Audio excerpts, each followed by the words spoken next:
Morning friends. कल आप लोगों ने देखा था गोलीय दर्पणों से संबंधित परिभाषाएं। तो कल हुआ था ध्रुव, दर्पण का ध्रुव, वक्रता केंद्र,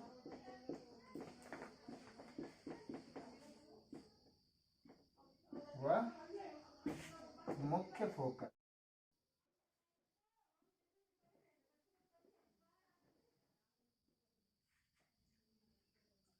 पहले इनको देख लेते हैं, उसके बाद आगे बढ़ते हैं। ध्रुव क्या होता है दर्पण का? गोलीय दर्पण के मध्य बिंदु को या गोलीय दर्पण के परावर्तक तल के मध्य बिंदु को दर्पण का ध्रुव कहते हैं। इसे P से प्रदर्शित करते हैं। उसके बाद आता है वक्रता केंद्र। वक्रता केंद्र क्या होता है? गोलीय दर्पण जिस गोले का कटा हुआ भाग होता है उस गोले के केंद्र को दर्पण का वक्रता केंद्र कहते हैं। वह मुख्य फोकस। मुख्य फोकस क्या होता है कि मुख्य अक्ष के समांतर चलने वाली किरणें दर्पण पर टकराने के पश्चात मुख्य अक्ष को जिस बिंदु पर काटती हैं उस बिंदु को दर्पण का मुख्य फोकस कहते हैं। तो ये हो गया मुख्य फोकस, इसको F से प्रदर्शित करते हैं। इसके बाद आता है मुख्य अक्ष। मुख्य अक्ष, मुख्य अक्ष देखिए क्या होता है? दर्पण के ध्रुव तथा वक्रता केंद्र को मिलाने वाली रेखा। दर्पण के ध्रुव तथा वक्रता केंद्र को मिलाने वाली रेखा जो अनंत तक जाए, दर्पण का मुख्य अक्ष कहलाती है।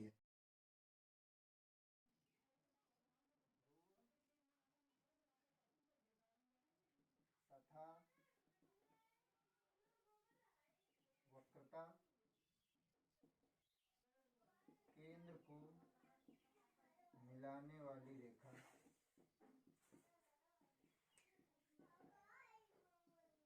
दर्पण का मुख्य अक्ष कहलाती है।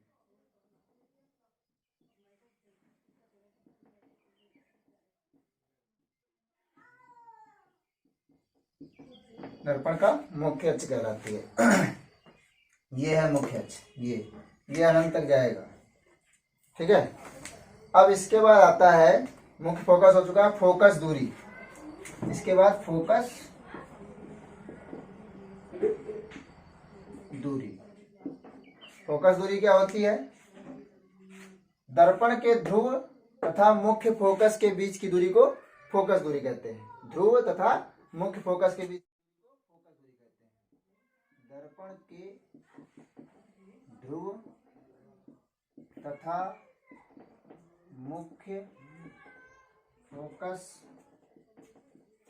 के बीच की दूरी को दर्पण की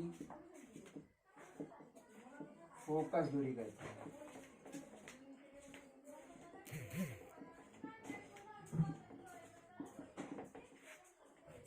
ये होती है फोकस दूरी, यहां से लेकर यहां तक फोकस दूरी।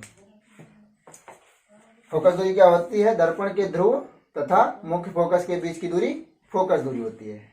ठीक है। अच्छा, ये जो है उत्तल दर्पण के लिए पॉजिटिव होती है और अवतल दर्पण के लिए निगेटिव होती है। ठीक है, आगे देखते हैं।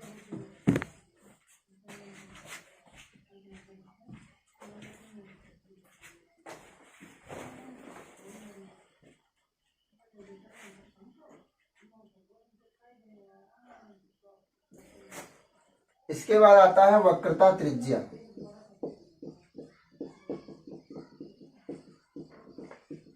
वक्रता त्रिज्या। तो वक्रता त्रिज्या क्या होती है? इसमें लिख सकते हैं गोलीय दर्पण जिस गोले का कटा हुआ भाग होता है उस गोले की त्रिज्या को दर्पण की वक्रता त्रिज्या कहते हैं। या फिर वक्रता केंद्र तथा ध्रुव को मिलाने वाली रेखा, ध्रुव के बीच की दूरी, वक्रता केंद्र तथा ध्रुव के बीच की दूरी वक्रता त्रिज्या। या फिर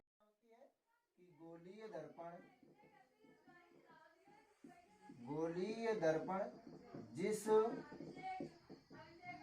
गोले का कटा हुआ भाग होता है उस गोले की त्रिज्या को दर्पण की वक्रता त्रिज्या कहते हैं। दर्पण की वक्रता त्रिज्या कहते हैं।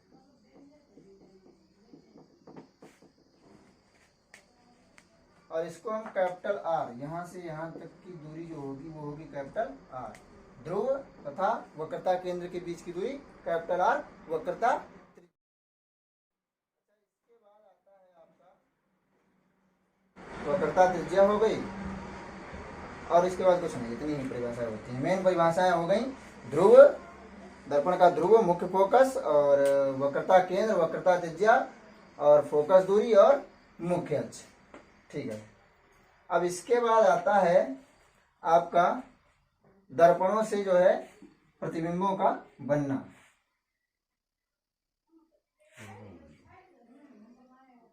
दर्पणों से प्रतिबिंबों का बनना।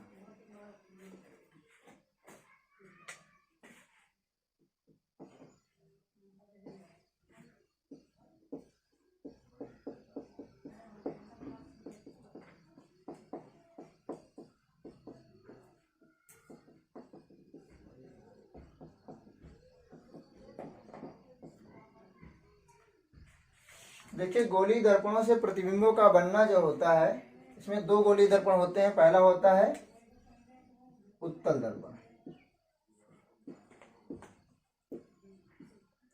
तो उत्तल दर्पण कैसे बनता है? उत्तल दर्पण जिसके दबे हुए भाग पर कलई होती है वह उठे हुए भाग से परावर्तन होता है।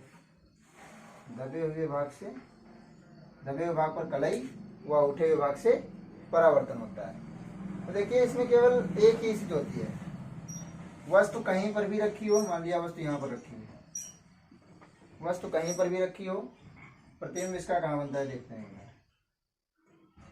पहली रेखा मुख्य अक्ष के समांतर, इधर होता है इसका मुख्य फोकस F।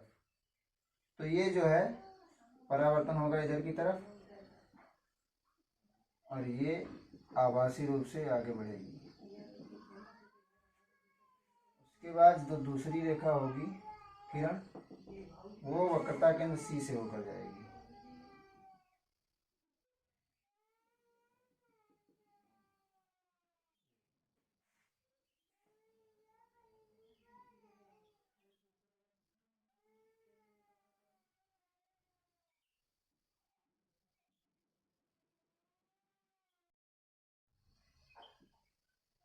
ये बनेगा प्रतिबिंब। अगर ये वस्तु AB है तो इसका प्रतिबिंब A', B'। देखिए, उत्तल दर्पण में वस्तु कहीं पर भी रखी हो, प्रतिबिंब इसका कहाँ बनता है? मुख्य फोकस व ध्रुव के बीच में, आभासी वस्तु से छोटा, आभासी वस्तु से छोटा। तो इसकी स्थिति होगी, स्थिति कहां पर होगी? ध्रुव तथा मुख्य फोकस के बीच। और प्रकृति क्या होगी इसकी? इसकी प्रकृति होगी आभासी सीधा वस्तु से छोटा।